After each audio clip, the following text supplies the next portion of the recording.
beginning of July, during an extremely hot spell towards evening, a young man left the closet he rented from tenants in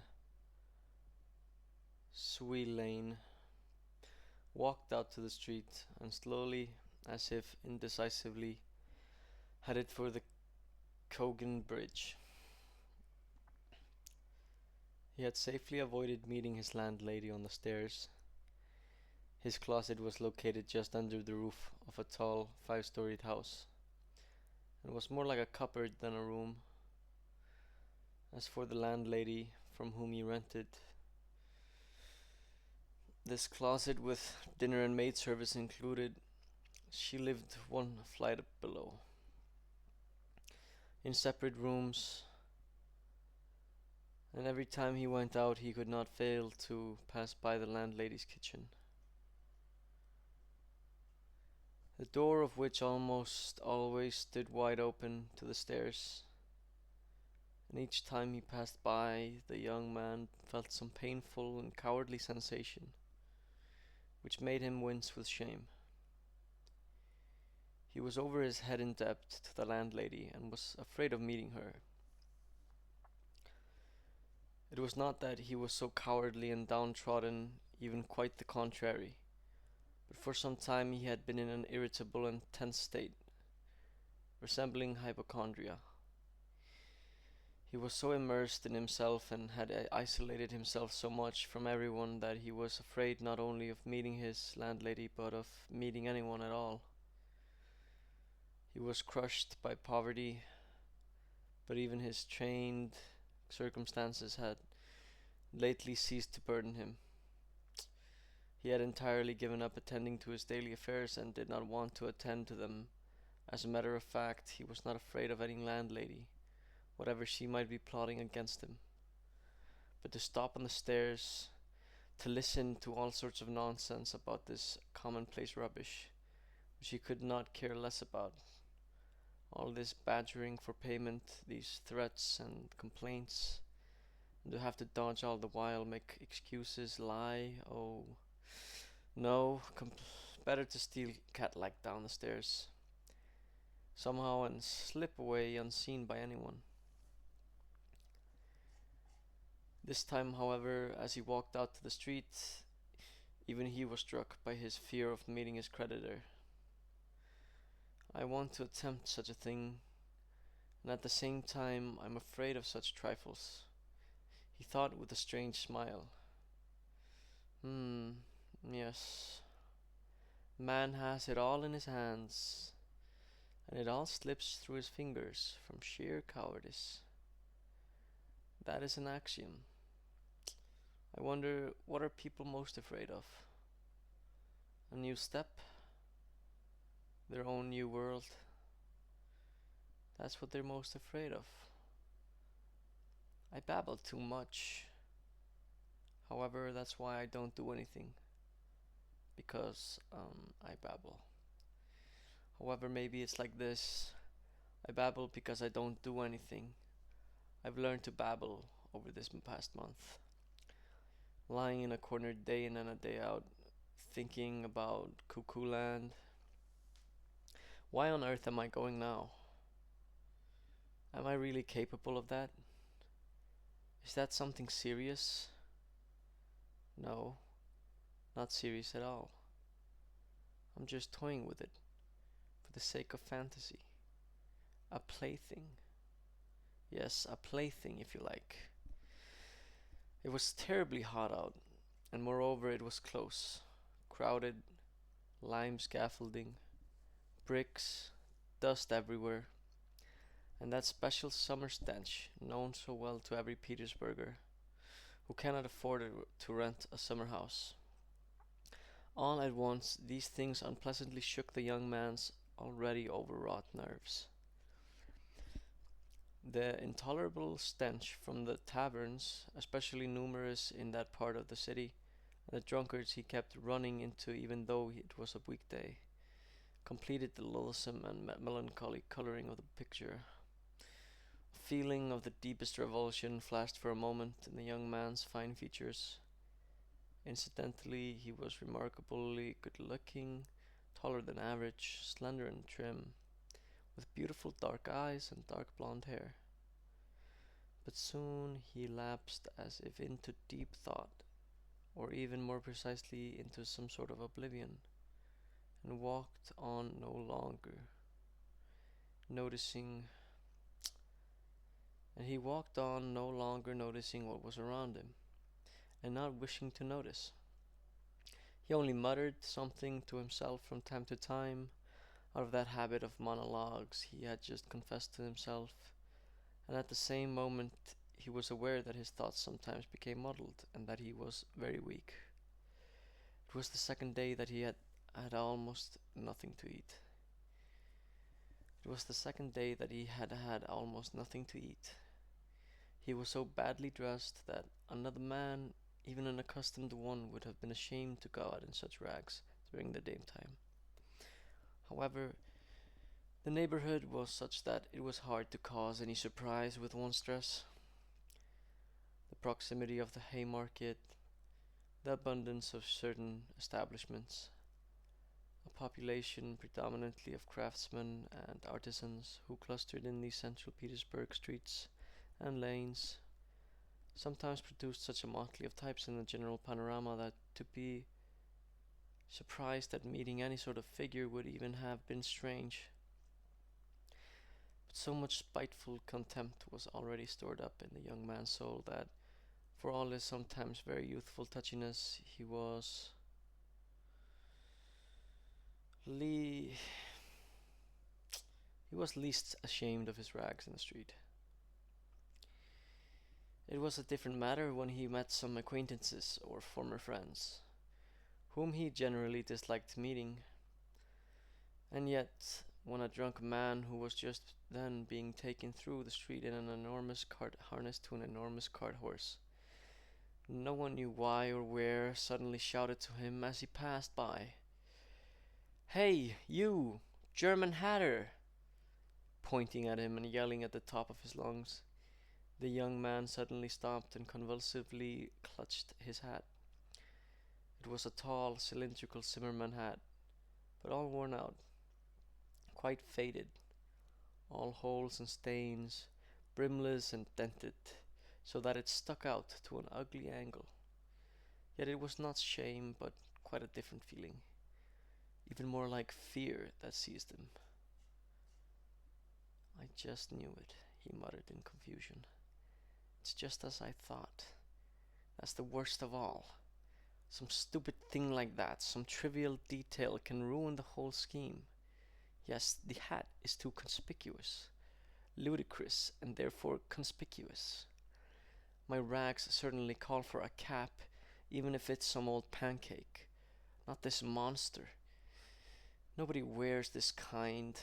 It can be noticed a mile away and remembered. Above all, it will be remembered later, so there's evidence for you. Here one must be as inconspicuous as possible. Details. Details above all. It's these details that ruin everything, always." He did not have far to go. He even knew how many steps it was from the gate of his house. Exactly 730. Once, when he was far gone in his dreaming, he had counted them. At that time he did not yet believe in these dreams of his, and only chafed himself with their ugly but seductive audacity, whereas now, a month later, he was beginning to look at them differently, and, despite all those taunting monologues about his own powerlessness and indecision, had grown used, even somehow involuntarily, to regarding the ugly dream as a real undertaking.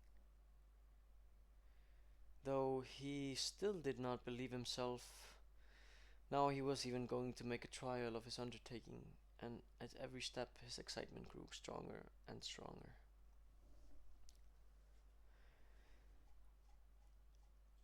With a sinking heart and nervous tremble, he came up to a most enormous house that faced the canal on one side and sinewy street on the other.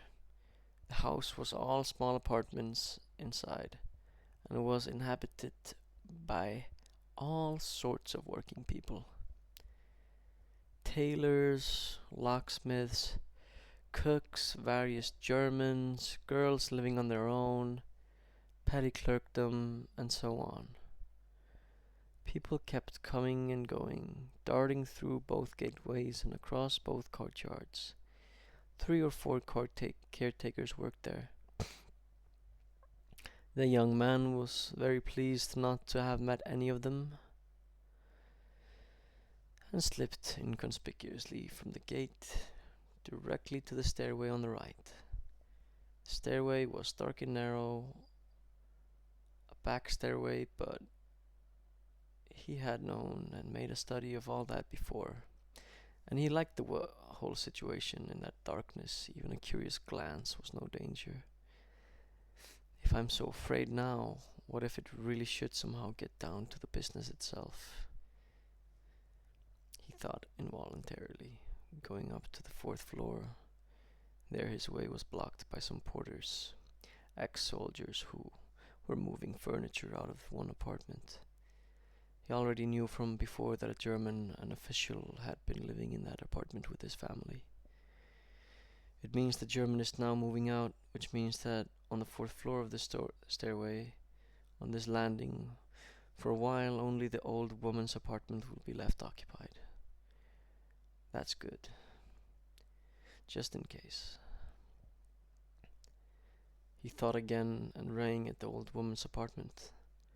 The bell jingled feebly, as though it were made not of brass but of tin. In the small apartments of such houses almost all the bells are like that. He had forgotten the ring of this bell, and now its peculiar ring seemed suddenly to remind him of something and bring it clearly before him. He jumped, so weak. Had his nerves become this time? In a short while the door was opened a tiny crack. The woman lodger was looking at the visitor through the crack with obvious mistrust, and only her little eyes could be seen glittering from the darkness. But seeing a woman of people on the landing, she took courage and opened the door all the way. The young man stepped across the threshold into the dark entryway, divided by a partition, behind which was a tiny kitchen. The old woman stood silently before him, looking at him inquiringly. She was a tiny, dried-up old crone, about 60, with sharp, spiteful little eyes and a small, sharp nose. She was bareheaded, and her colorless and only slightly graying hair was thickly greased.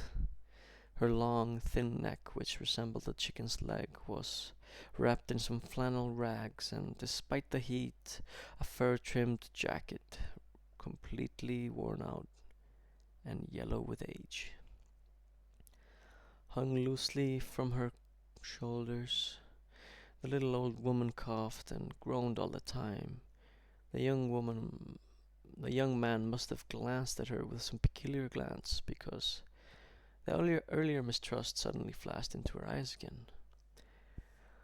Raskolnikov, a student. I was here a month ago, the young man hastened to mutter with a half-bow, recalling that he should be more courteous. I remember, dearie. I remember very well that you were here, the old woman said distinctly, still without taking her inquiring eyes from his face.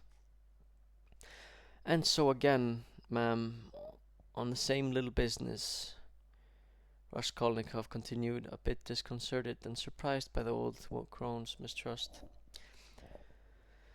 Though maybe she's always like that, and I didn't notice it last time, he thought with an unpleasant feeling. The old crone was silent for a moment, as if hesitating. Then she stepped aside and, pointing towards the door to the room, allowed the visitor to go ahead, saying, "Come in, dearie."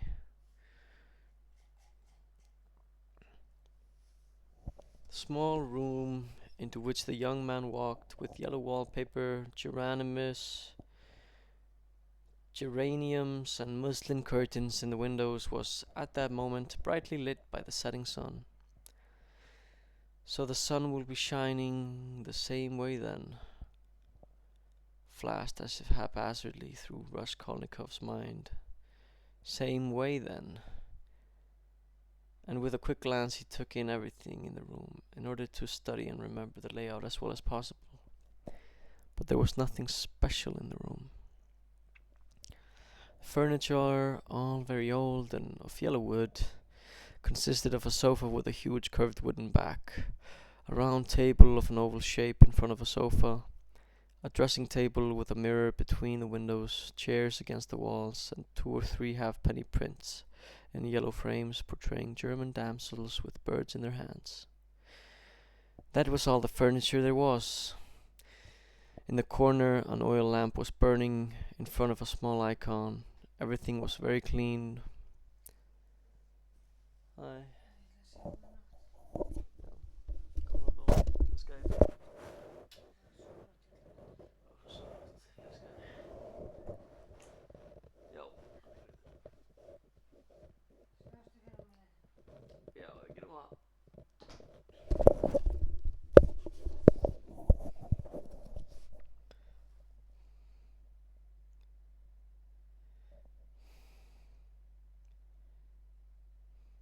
The furniture, all very old and of yellow wood, consisted of a sofa with a huge curved wooden back, a round table of an oval shape in front of a sofa, dressing table with a mirror between the windows, chairs against the walls, and 2 or 3 halfpenny prints in yellow frames portraying German damsels with birds in their hands. That was all the furniture there was. In the corner, an oil lamp was burning in front of a small icon. Everything was very clean. Both furniture and floor were polished to a high luster. Everything shone. Lisaveta's work, the young man thought. There was not a speck of dust to be found in the whole apartment. It's wicked old widows who keep everything so clean. Raskolnikov continued to himself, and he cast a curious sidelong glance at the cotton curtain hanging in the doorway to the second tiny room, where the old woman's bed and chest of drawers stood, and where he had not yet peeked even once. The whole apartment consisted of these 2 rooms. "What's your business?" the little old woman said sternly, coming into the room and, as before, standing directly in front of him, so as to look him directly in the face. "I've brought something to pawn. Here, ma'am." And he took an old flat silver watch from his pocket. A globe was engraved on its back. The chain was of steel. "But the time is up for your last pledge. It was a month to the day before yesterday. I'll give you interest for another month. Be patient." "That's as I please, dearie. Whether I'll be patient or sell your thing right now." "How much will you give for the watch, Alyona Ivanovna?" "You bring me trifles, dearie. In my opinion, it's not worth anything. Last time I gave you 2 rubles for your ring, and you could buy one new from a jeweler for 1.5 rubles. Give me 4 rubles anyway. I'll redeem it. It's my father's. I'll be getting money soon." 1.5 rubles, sir, and interest paid in advance, if you like, sir." 1.5 rubles, the young man exclaimed. "As you please." And the old crone held the watch out to him. The young man took it and became so angry that he wanted simply to leave. But he at once thought better of it, remembering that there was nowhere else to go, and that he had also come for another reason. "I'll take it," he said rudely. The old crone felt in her pocket for her keys and went into the other room, behind the curtain. The young man, left alone in the middle of the room, was listening with curiosity and figuring things out. She could be heard opening the chest of drawers. "Must be the top drawer," he figured. "So she carries the keys in her right pocket. all in one bunch on a steel ring, and there's one key. The biggest of them 3 times bigger, with a toothed bit. Certainly not for the drawer. It means there's also some coffer, or a trunk. Now that's curious. Trunks always have keys like that, but how mean this all is. The old crone came back. Here you are, dearie. If it's 10 kopecks to the ruble per month, you'll owe me 15 kopecks on a ruble and a half for the month to come, sir. And you also owe me 20 kopecks by the same reckoning for the previous 2 rubles. That makes 35 altogether. I now have you altogether 1 ruble and 15 kopecks for your watch. Here, take it, sir. What? So now it's 1 ruble and 15 kopecks? Right you are, sir. The young man did not argue and took the money. He looked at the old woman and made no move to leave, as if he still wanted to say or do something. But he himself did not seem to know precisely what. One of these days, Alyona Ivanovna, I might bring you yet another thing. Silver, nice. A cigarette case. Once I get it back from a friend of mine. He became confused and fell silent. So we'll talk then, dearie. Goodbye, ma'am, and you stay at home alone, like this. Your sister's not here? Goodbye, ma'am. And you stay at home alone like this? Your sister's not here? He asked as casually as he could, walking out to the entryway. What business do you have with her, dearie? Nothing special. I just asked, and right away you... Goodbye, Alyona Ivanovna. Raskolnikov went out decidedly troubled. This trouble kept increasing more and more. On his way down the stairs he even stopped several times, as if suddenly struck by something, and finally, already in the street, he exclaimed, "Oh God! How loathsome this all is, and can it be that I... No, it's nonsense, it's absurd," he added resolutely. Could such horror really come into my head? But then what filth my heart is capable of, above all, filthy, nasty, vile. And for the whole month But neither words nor exclamations could express his agitation. The feeling of boundless loathing that had begun to oppress and sicken his heart, while he was still only on his way to the old woman now, reached such proportions and became so clearly manifest that he did not know where to flee from his anguish. He went down to the sidewalk like a drunk man, not noticing the passers-by and running into them, and was in the next street before he came to his senses. Looking around, he noticed that he was standing by a tavern, the entrance to which was downstairs from the sidewalk. In the basement, at the same moment, 2 drunks came walking out the door, and, supporting and cursing each other, climbed up to the street. Without another thought, Raskolnikov immediately went to the street. Without another thought, Raskolnikov immediately went down the stairs.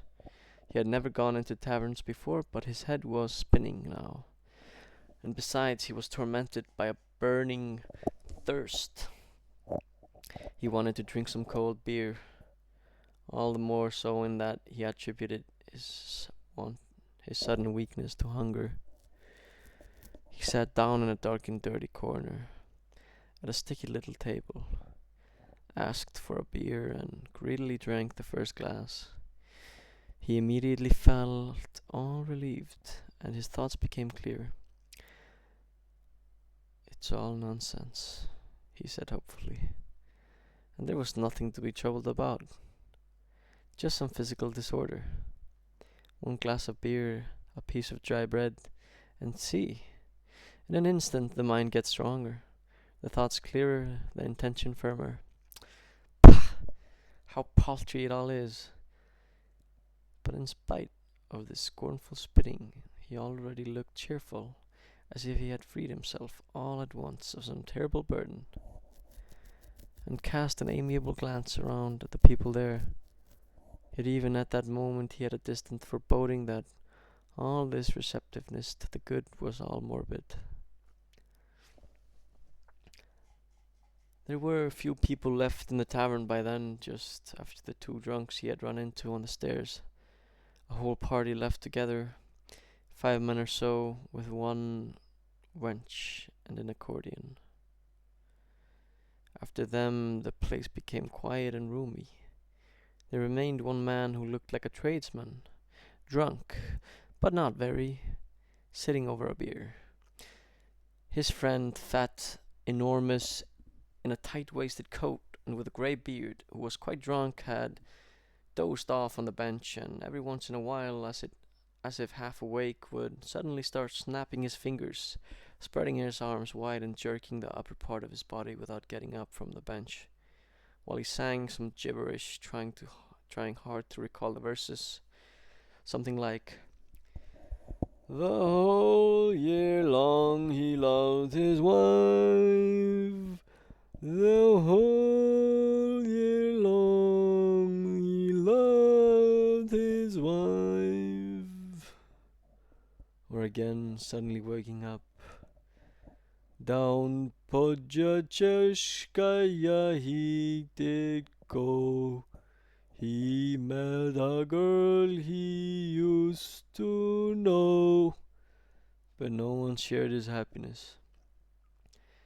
His silent friend even looked upon all these outbursts with hostility and mistrust. There was yet another man there who in appearance resembled a retired official. He was sitting apart over by his little crock, taking a sip every once in a while and looking around. He almost seemed somewhat agitated.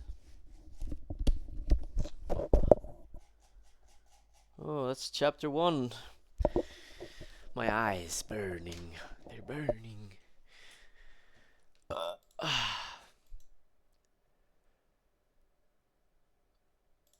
Chat. What's up, chat?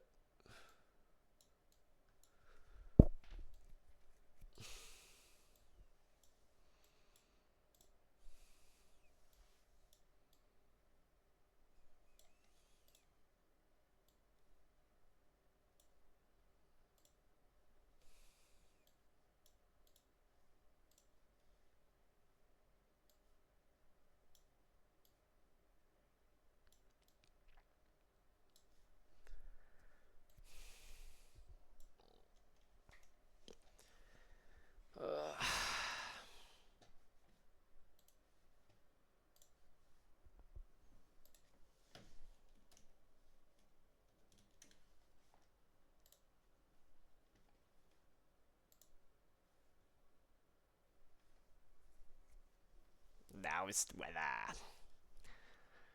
Seems like I'm streaming to no one. Oh, how depressing. Oh, how heartbreaking.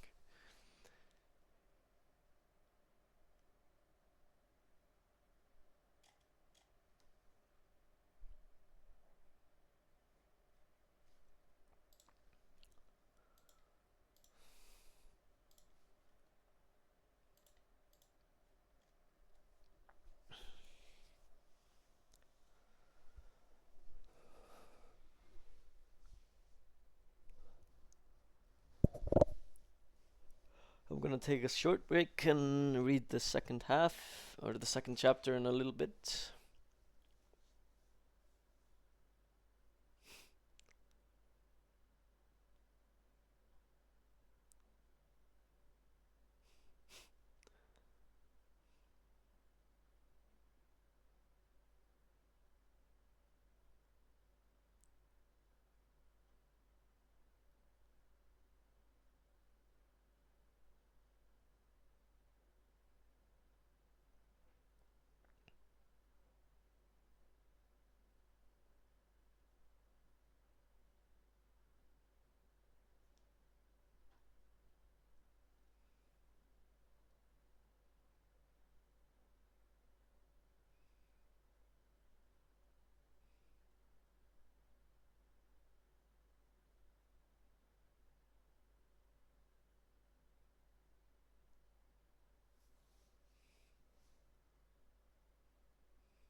Raskolnikov was not used to crowds and, as has already been mentioned, fled all company, especially as of late.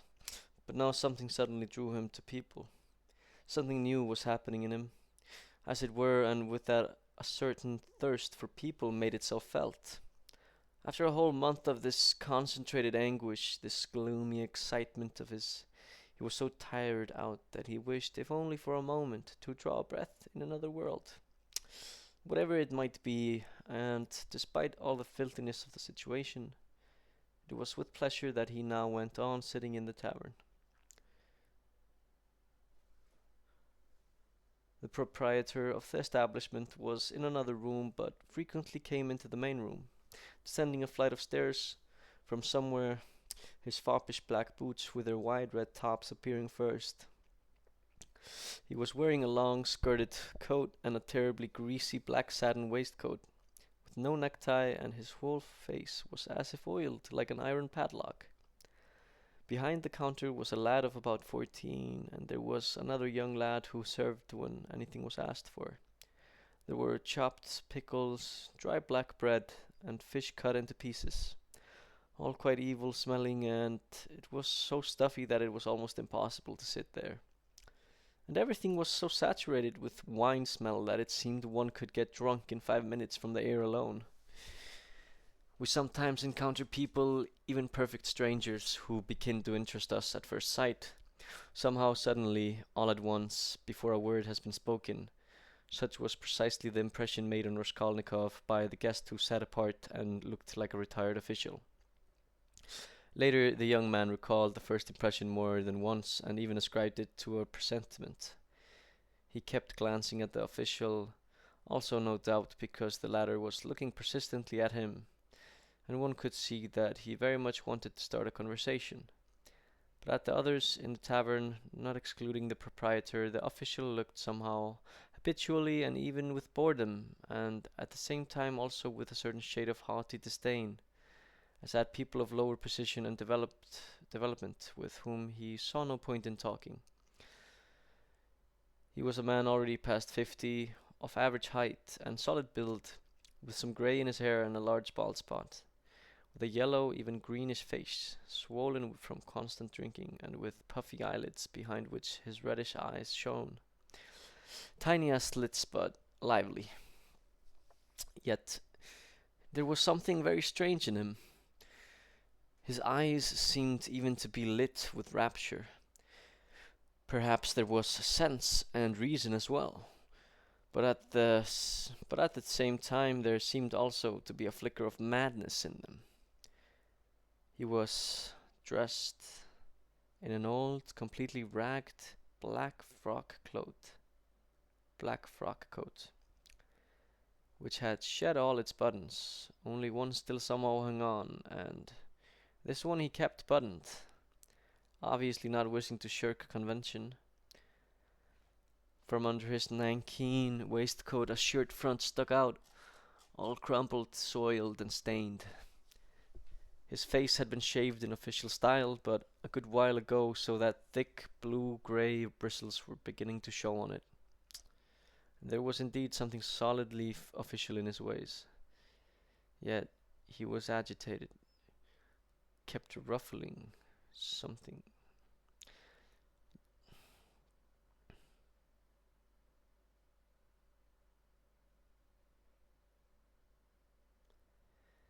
From under his nankeen waistcoat a shirt front stuck out, all crumpled, soiled, and stained. His face had been shaved in official style but a good while ago, so that thick blue-grey bristles were beginning to show on it. And there was indeed something solidly official in his ways. Yet he was agitated, kept ruffling his hair, and every once in a while leaned his head on his hands in anguish, resting his torn elbows on the split upon a sticky table. Finally he looked straight at Raskolnikov and said loudly and firmly, "May I venture, my dear sir, to engage you in a conversation of decency? For though you are not of important aspect, My experience nevertheless distinguishes in you an educated man, and one unaccustomed to drink. I myself have always respected education, coupled with the feelings of the heart, and moreover I am a titular councillor. Marmeladov, such is my name. Titular councillor. May I venture to ask whether you have been in government service?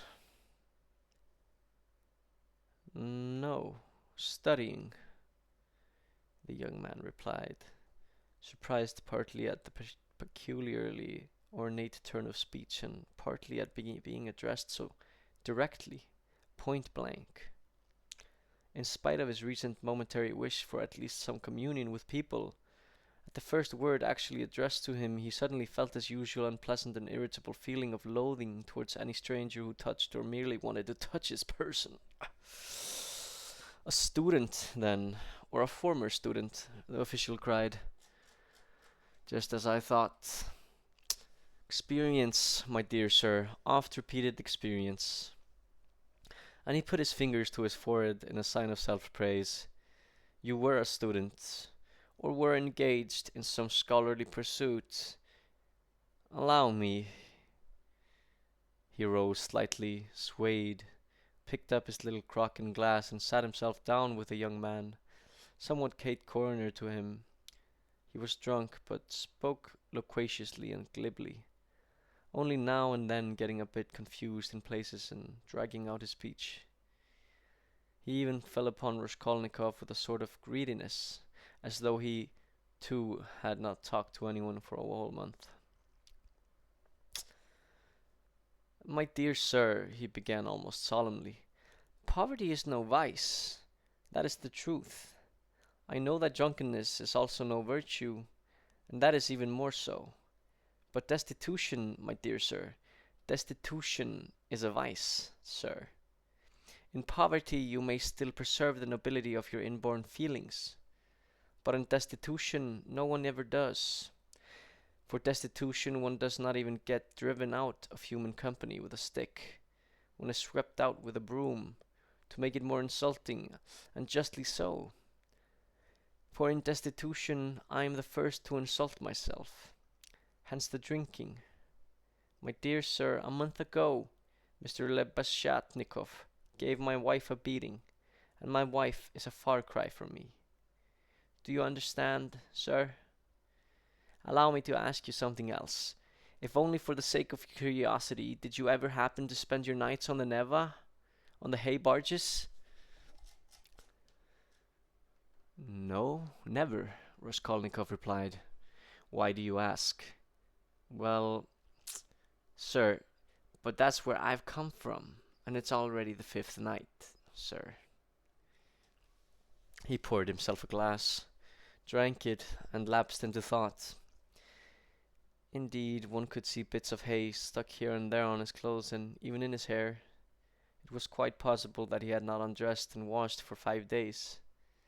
His hands were especially dirty and greasy, red with black under the nails. His conversation seemed to arouse general, if lax, attention.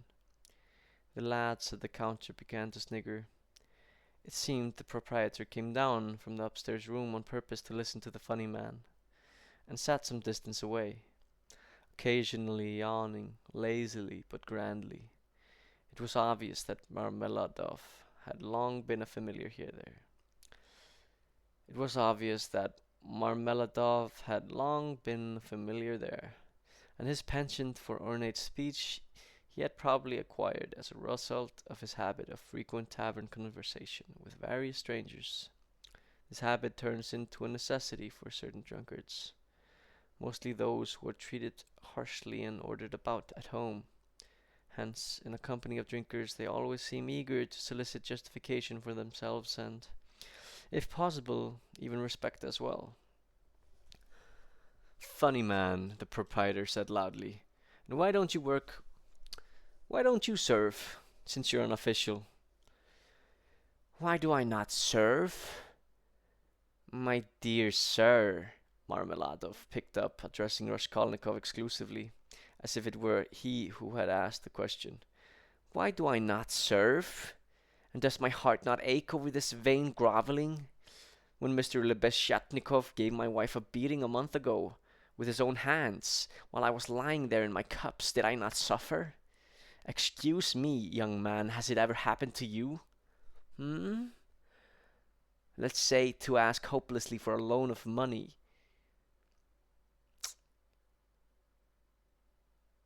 It's happened.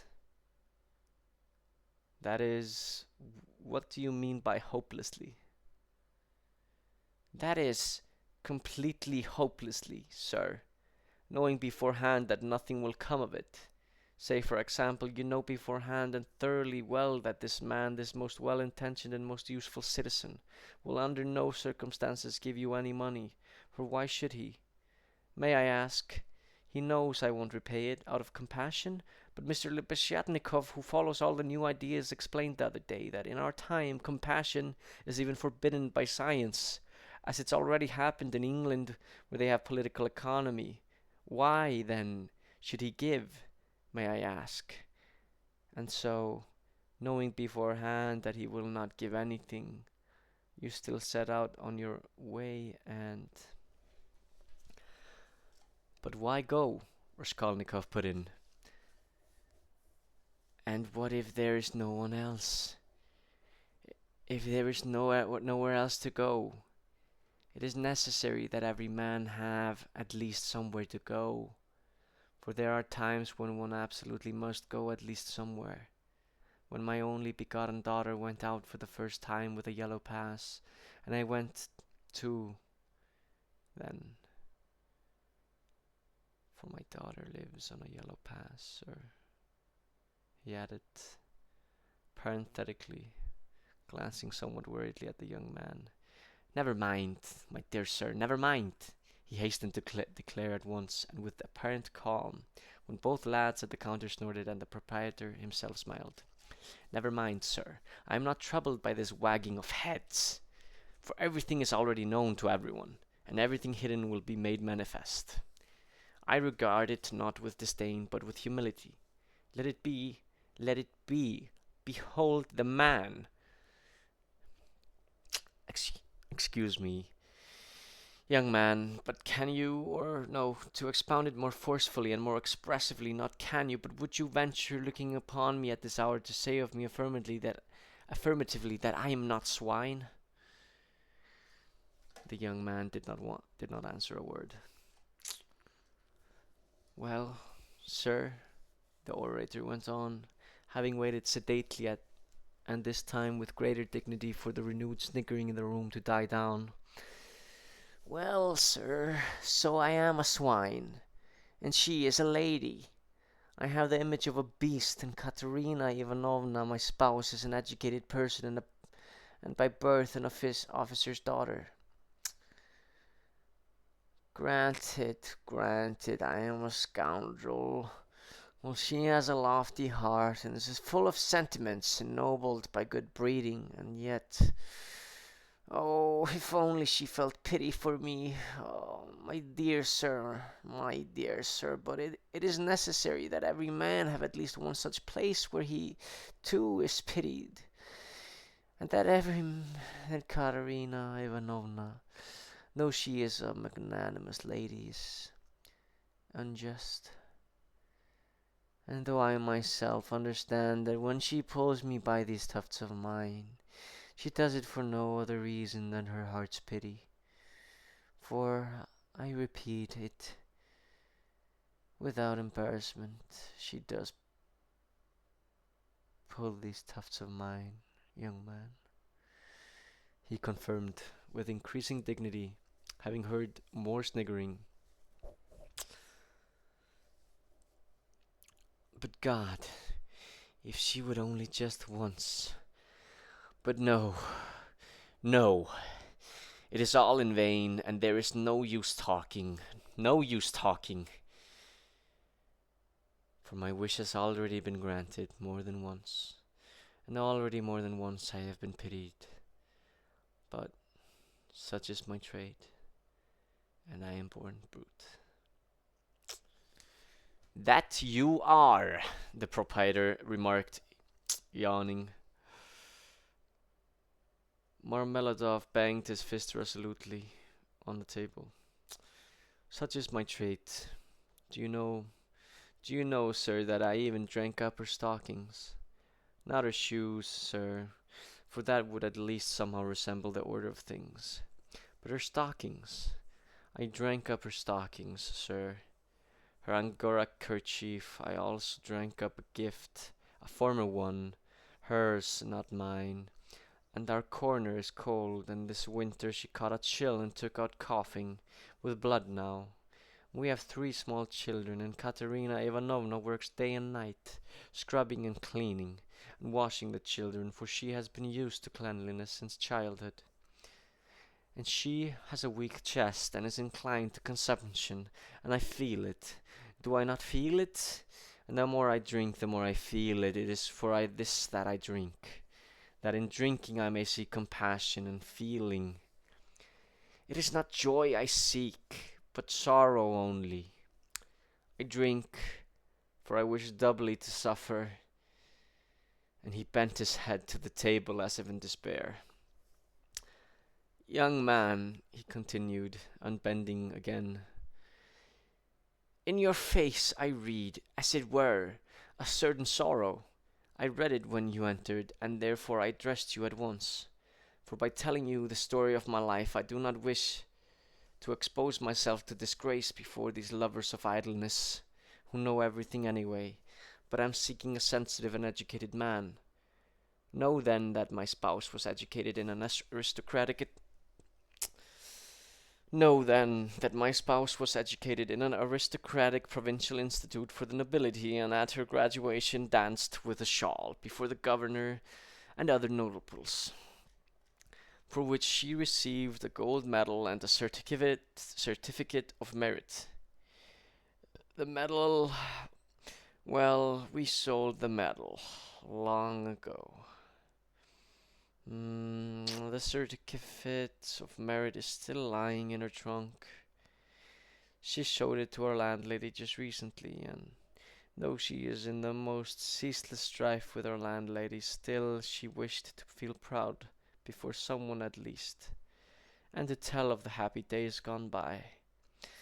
And judge. I do not judge, for this is the last thing left to her in her memories, and the rest is all gone to ruin. Yes, yes, she is a hot, proud, and unbending lady. She washes the floors herself and eats black bread. But disrespect for herself she will not tolerate. That is why she would not let Mr. Lebezhyatnikov get away with his rudeness. And when Mr. Lebezhyatnikov gave her a beating for it, she took to her bed.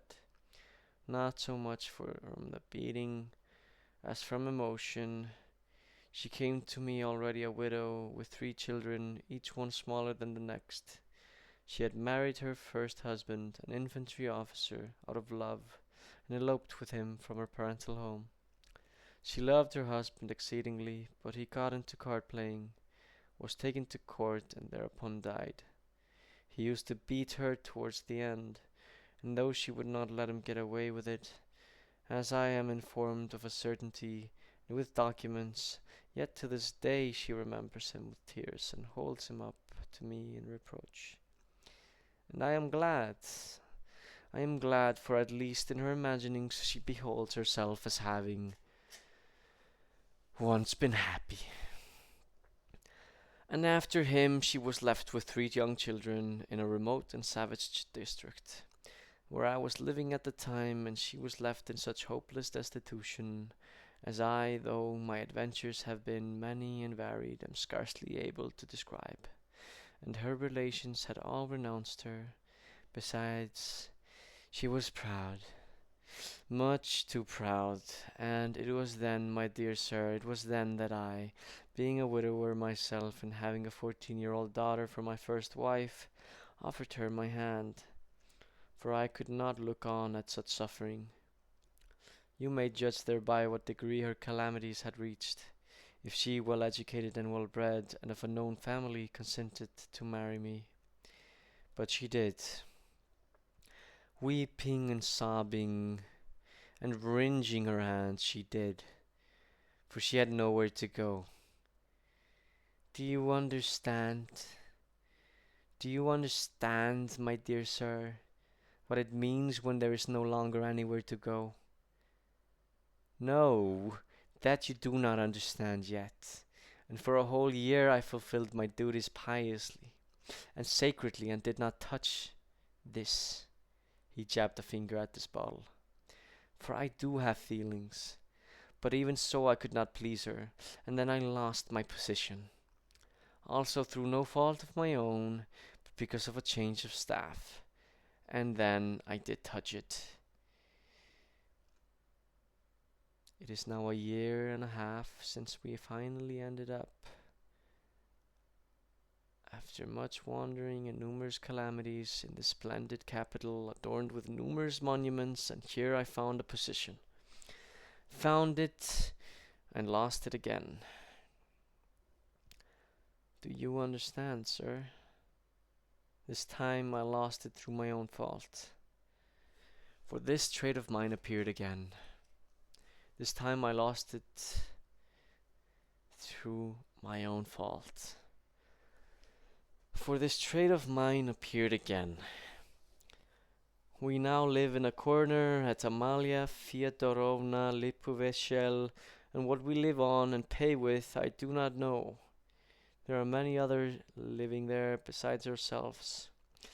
A Sodom, sir, a most outrageous one. Yes, and meanwhile my daughter from my first marriage also grew up, and what she had to suffer from her stepmother while she was growing up, that I shall pass over in silence. For though, while she was growing up, and what she had to suffer from her stepmother while she was growing up, that I shall pass over in silence. For though while she was growing up, that I shall pass. For though Katerina Ivanovna is filled with magnanimous feelings, she is a hot and irritable lady, and an abrupt one. Yes, sir. Well, no use going over that. Sonia, as you can imagine, received no education. I tried 4 years ago to teach her geography and world history, but since I myself was not firm in this knowledge, and there was besides no suitable textbooks for whatever books we had left. Well, there are no books anymore, so that was the end of all education. We stopped at Cyrus of Persia.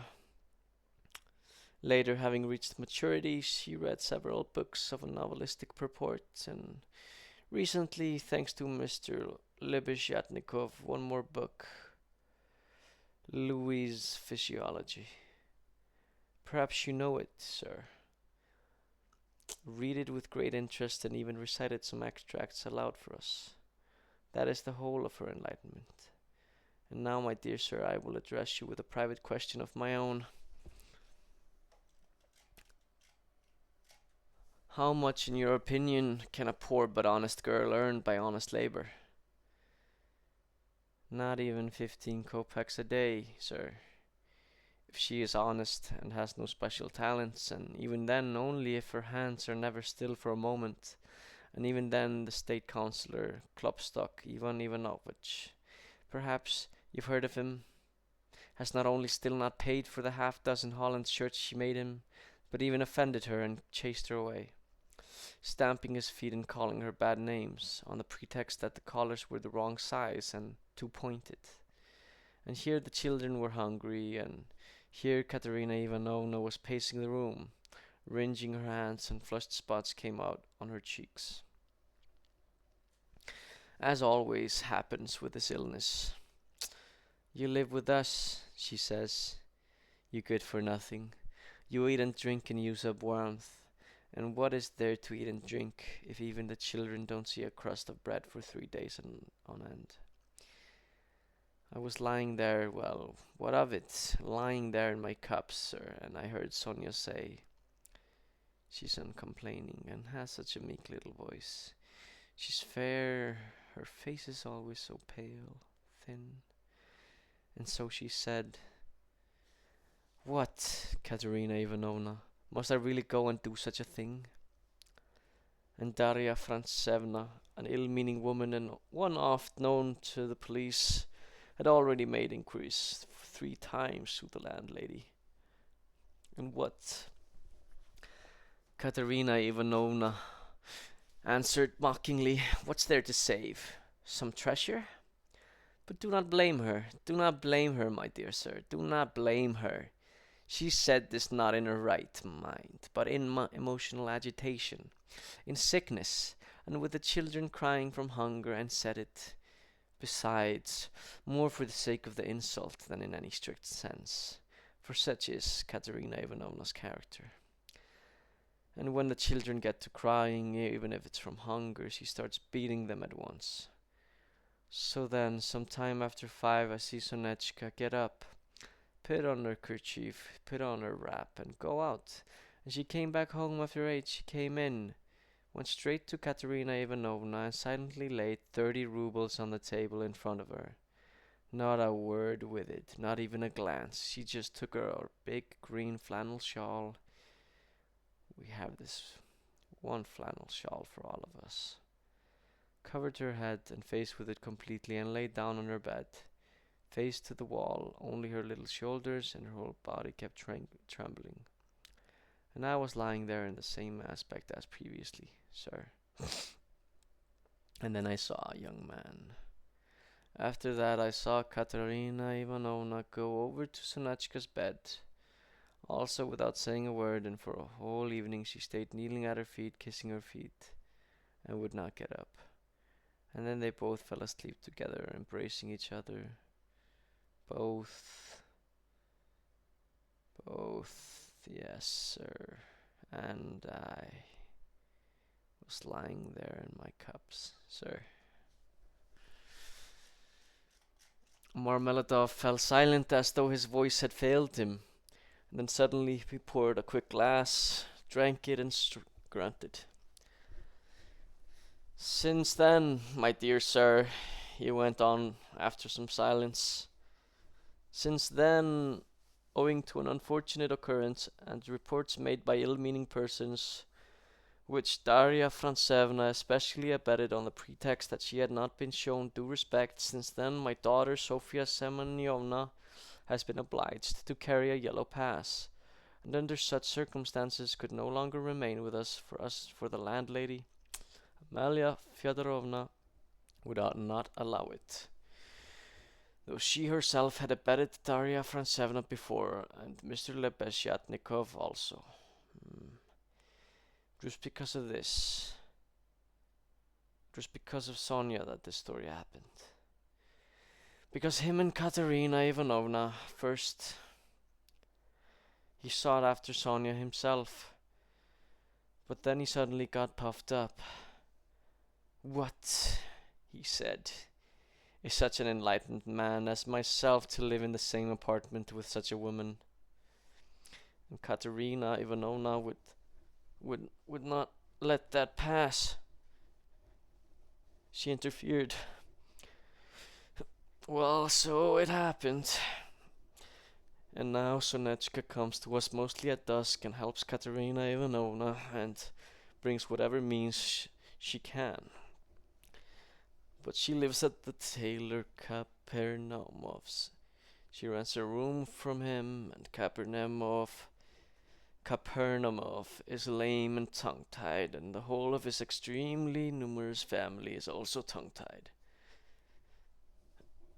And his wife, too, is tongue-tied. They occupy one room, and Sonia has her own separately, with a partition. Yes, the poorest people, and all of them tongue-tied. Yes.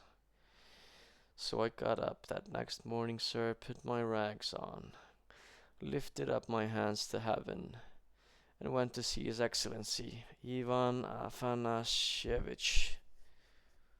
Do you know His Excellency, Ivan Afanasievich? No. Then you have missed knowing a man of God. He is wax, wax before the face of the Lord, as the wax melteth. He even shed a tear when he heard it all. Well, Marmeladov, he said, you have deceived my expectations once already. I am taking you one more time on my personal responsibility. That's just what he said. Remember that, he said, and now go. I kissed the dust at his feet mentally, because in reality he would not have allowed it. Being a dignitary and a man of the new political and educated thinking, I went home again, and when I announced that I had been taken back into the service and would have a salary, Lord, what went on then? Marmeladov again stopped in great agitation. At the moment, a whole party of drinkers walked in from the street, already drunk to begin with, and from the entrance came the sound of a hired barrel organ, and a child's cracked 7-year-old voice singing "The Little Farm." It became noisy. The proprietor and servants occupied themselves with the newcomers. Marmeladov, ignoring the newcomers, went on with his story.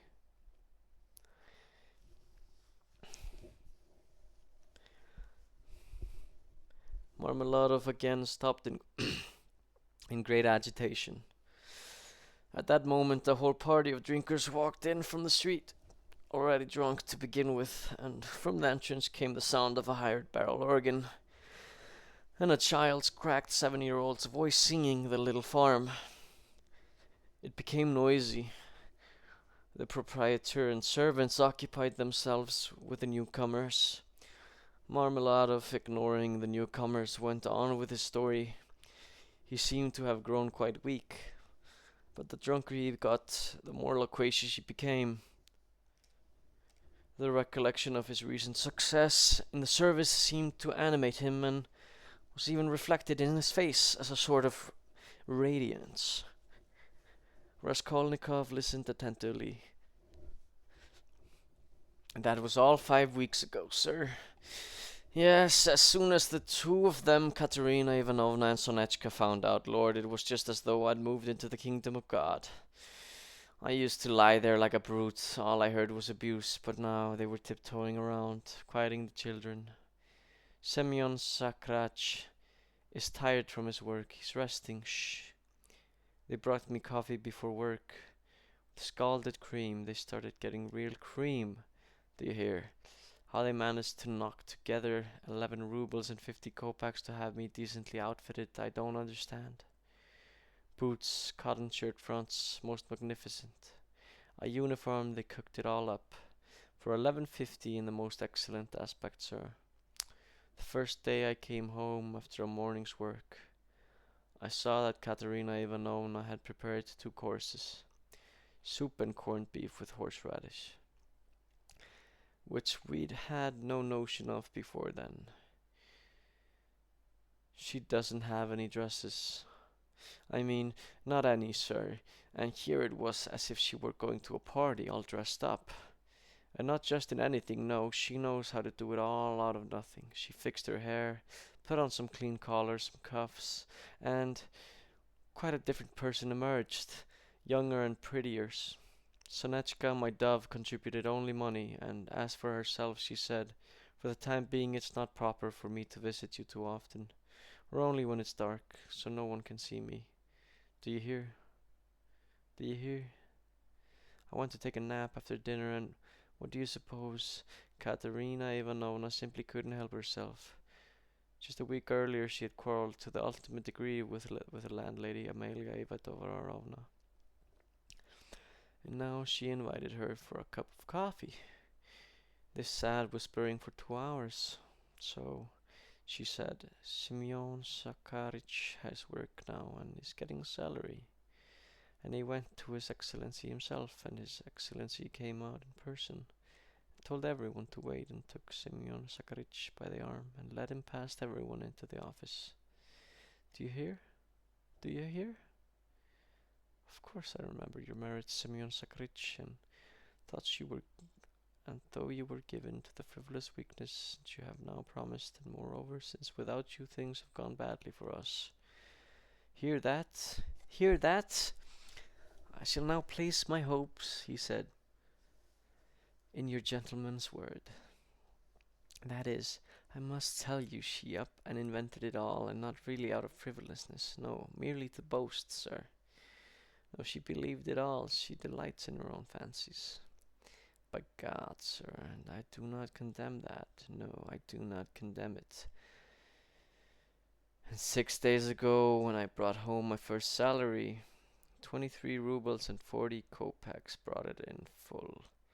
She called me a sweet little thing. You sweet little thing, she said. We were by ourselves, sir, you understand, and what sort of beauty would you say is in me? And what sort of husband am I? But no, she pinched my cheek and said, you sweet little thing. Marmeladov stopped, wanted to smile, but suddenly his chin began to tremble. He restrained himself. However, the pothouse, the depraved look of the man, the 5 nights on the hay barges, the half-liter bottle, and at the same time this morbid love for his wife and family, bewildered his listener.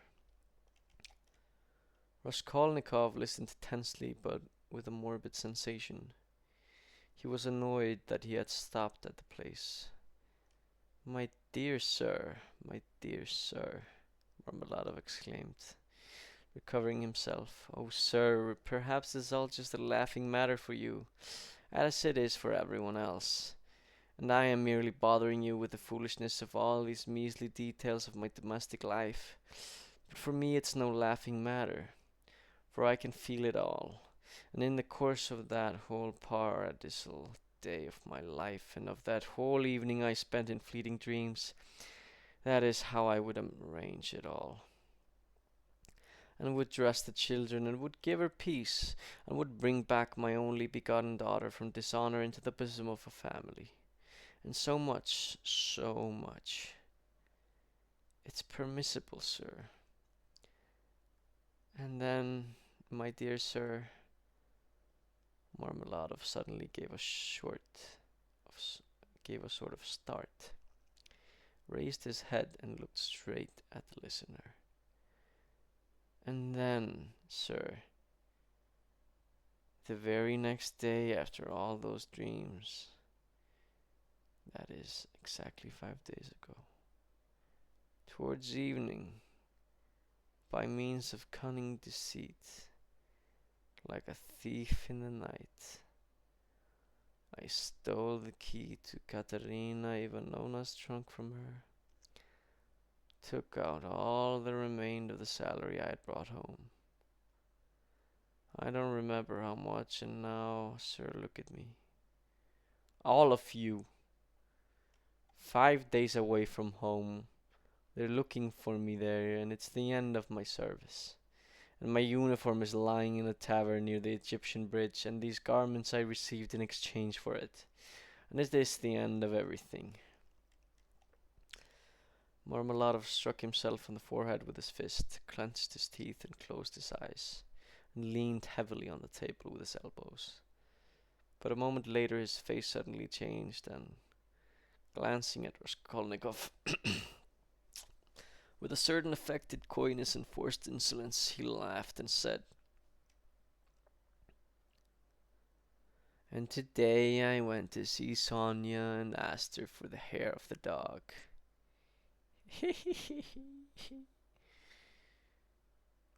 Did she give it to you?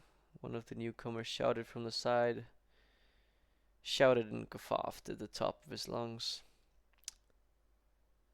This very bottle here was brought on her money, sir, Marmeladov said, addressing Raskolnikov exclusively. She took out 30 kopecks for me with her own hands. The last she had. I saw it myself. She didn't say anything, she just looked at me silently. That is not done on earth, but up there. People are grieved for, wept over, and not reproached. not reproached. It hurts more, sir, when one is not reproached. 30 kopecks, yes, sir. And doesn't she also need them now? Eh? What do you think, my dear gentleman? For she has to observe her cleanliness now. This cleanliness of a special sort, you understand, costs money. Understand? And to buy a bit of pomade as well can't do without that, sir. Starched petticoats, some shoes of a frippery sort to show off her foot when she steps over a puddle. Do you understand? Do you understand, sir, what the cleanliness means? So, sir, and now I, her blood father, snatched these 30 kopecks from the hair of the dog, and I'm drinking, sir, and I've already drunk them up, sir. So who's going to pity the likes of me, eh? Do you pity me now, sir, or do you not? Speak, sir, do you or do you not? He wanted to pour some more, but there was nothing left. The bottle was empty. Why pity you? Shouted the proprietor, who turned up near them again. There was laughter and even swearing. The laughter and swearing came both from those who were listening and from those who were not listening, but merely looking at the figure of the retired official. Pity? Why pity me? Marmeladov suddenly cried out, rising with his hands stretched forth in a decided inspiration, as if he had only been waiting for these words. Why pity me, you say? Yes, there's nothing to pity me for. I ought to be crucified. Crucified on a cross, and not pitied. But crucify, judge, crucify, and having crucified, pity the man, and then I myself will come to you to be crucified. For I thirst not for joy, but for sorrow and tears. Do you think, wine merchant, that this bottle of yours brought me sweetness? Sorrow. Sorrow I sought at this bottom, sorrow and tears, and I tasted it, and I found it.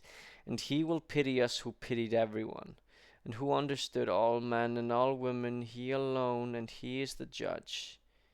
On that day he will come and ask, where is the daughter who gave herself for a wicked and consumptive stepmother, for a stranger's little children? Where is the daughter who pitied her earthly father, a foul drunkard not shrinking from his beastliness? And he will say, come, I have already forgiven you once, I have forgiven you once, and now, too, your many sins are forgiven, for you have loved much. And he will forgive my Sonia, he will forgive her. I know he will. Today, when I was with her, I felt it in my heart. And he will judge and forgive all, the good and the wicked, the wise and the humble. And when he has finished with everyone, then he will say unto us too, you too come forth, he will say. Come forth, my drunk ones, my weak ones, my shameless ones. And we will all come forth without being ashamed, and stand there. And he will say, swine you are, of the image of the beast and of his seal. But come, you too. And the wise and the reasonable will say unto him, Lord, why do you receive such as these? And he will say, I receive them, my wise and reasonable ones, forasmuch as not one of them is considered himself worthy of this thing. And he will stretch out his arms to us, and we will fall at his feet and weep and understand everything. Then we will understand everything, and everyone will understand, and Katerina Ivanovna, she too will understand. Lord, thy kingdom come. And he sank down on the bench, exhausted and weak, not looking at anyone, apparently oblivious of his surroundings and deep in his thoughts. His words produced a certain impression. For a moment silence reigned, but soon laughter and swearing were heard again. Nice reasoning! Blather! That's a real official right there. And so on and so forth. Let us go, sir. Marmeladov said suddenly, raising his head and turning to Raskolnikov. Take me, Kozil's house, through the courtyard. It's time. To Katerina Ivanovna. Raskolnikov had long been wanting to leave and had himself thought of helping him. Marmeladov, who turned out to be much weaker on his feet than in his speeches, leaned heavily on his young man. They had to go 200 or 300 steps. Confusion and fear took more and more possession of the drunkard as he neared home. It's not Katerina Ivanovna I'm afraid of now, he muttered in agitation. And not that she'll start pulling my hair. Forget the hair. The hair is nonsense. I can tell you it's even better if she starts pulling it. That's not what I'm afraid of. It's her eyes I'm afraid of. Yes, her eyes. I'm also afraid of the flushed spots on her cheeks and also her breathing. Have you ever seen how people with that illness breathe when their feelings are aroused? I'm afraid of the children's crying too, because feelings are aroused. Because if Sonia hasn't been feeding them, then I don't know what. I really don't. And I'm not afraid of a beating, no. Sir, that such beatings are not only not painful, but are even a delight to me, for I myself cannot do without them. It's better. Let her beat me to ease her soul. It's better. Here's the house. Kozil's house. A locksmith, a German, a rich one. Take me in. They entered through the courtyard and went up to the 4th floor. The higher up, the darker the stairway became. It was nearly 11 o'clock by then, and though at the time of year there is no real night in Petersburg, it was very dark at the top of the stairs. At the head of the stairs, at the very top, a small soot-blackened door stood open. A candle end lighted the poorest of rooms, about 10 paces long. The whole of it could be seen from the entryway. Everything was scattered about and in disorder. All sorts of children's rags, especially. A torn sheet hung across the back corner. Behind it was probably a bed. The only contents of the room itself were 2 chairs and an oilcloth sofa. Very uncovered. At the edge of the table stood an iron candlestick with the butt of a tallow candle burning down on it. It appeared that this room of Marmeladov was a separate one, not just a corner, though other tenants had to pass through it. The door to the further rooms were hutches into which Amalia Lipevechil's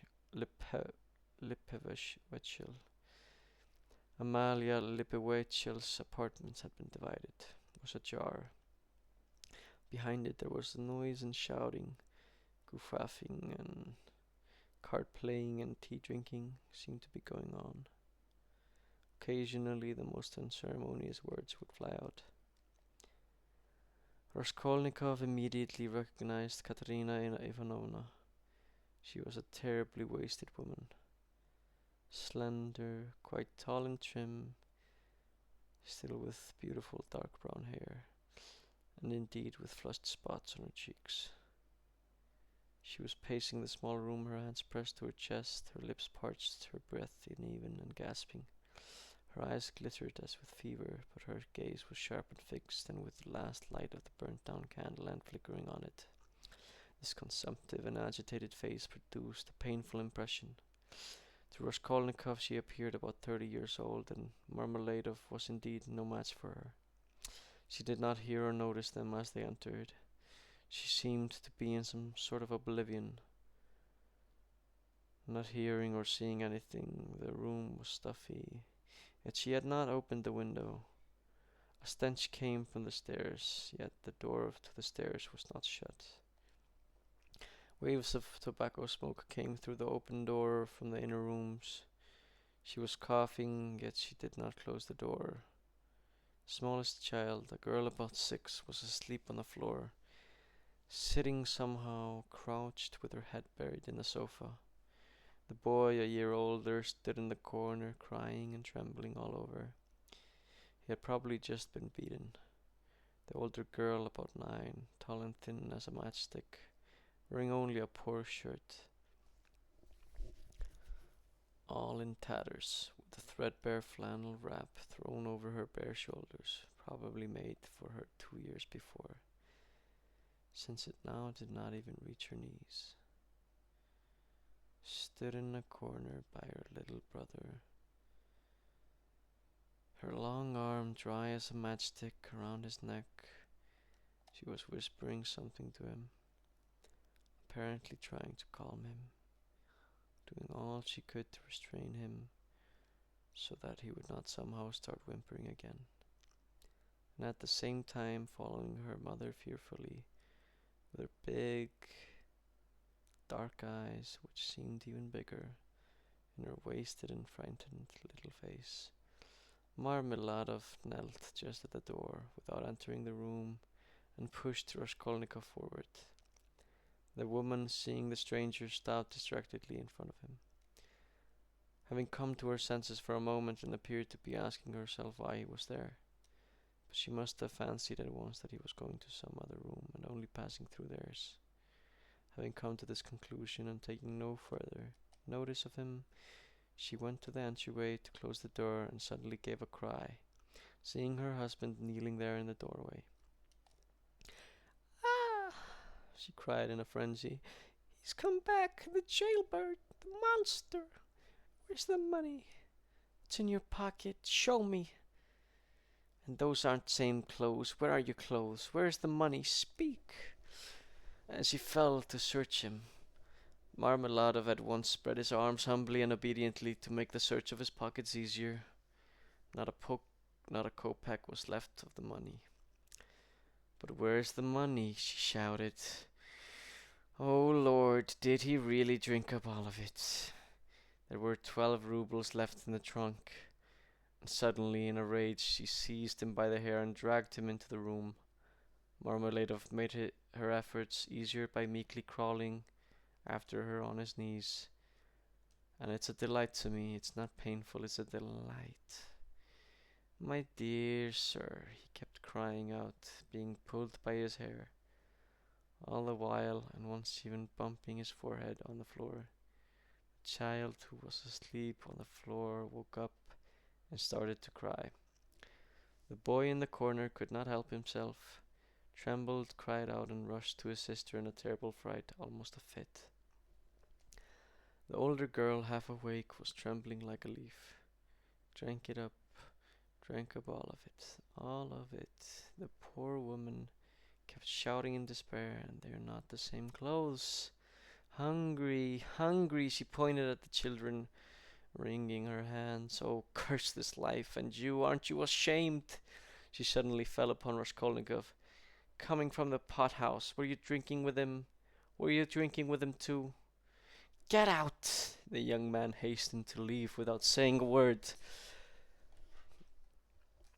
Besides, the inner door had been thrown wide open, and several curious faces were peering through it. Insolent, laughing heads with cigarettes or pipes in skull caps, craning their necks. One glimpsed figures in dressing gowns that hung quite open, or in indecently summerish costumes, some with cards in their hands. They laughed with particular glee when Marmeladov, dragged about by his hair, shouted that it was a delight to him. They even started edging into the room. Finally, an ominous shrieking was heard. This was Amelia Lipovichel herself tearing her way through to restore order in her own fashion and frighten the poor woman for the 100th time with an abusive command to clear out the apartment by the next day. As he was leaving, Raskolnikov managed to thrust his hand into the pocket, rake up whatever coppers he happened to find from the rubles he had changed in the tavern, and put them unobserved on the windowsill. Afterwards, on the stairs, he thought better of it and went to go back. What a stupid thing to have done, he thought. They have their Sonia, and I need it myself. But realizing that it was now impossible to take it back, and that he would not take it back in any case, he waved his hand and went home to his own apartment. Sonia needs a bit of pomade as well, he went on, and grinned caustically as he strode along the street. This cleanliness costs money. And maybe Sonechka will also go bankrupt today, because there's the same risk in it. Trapping, prospecting for gold. And so tomorrow, without any money, without my money, they'd all be on dry beans. Bravo, Sonia. What a well they've dug for themselves. However, and they use it. They really do use it, and they go accustomed to it. Wept a bit and got accustomed. Man gets accustomed to everything. The scoundrel. He fell to thinking.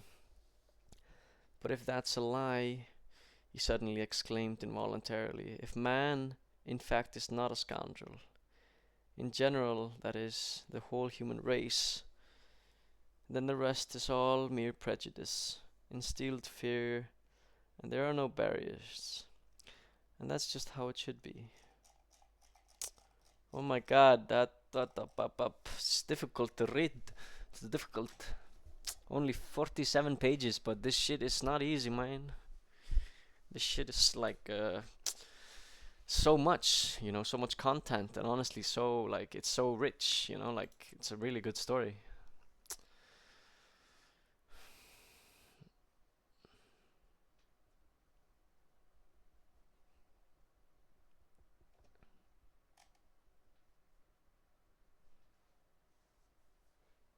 I think I'm gonna just end it here.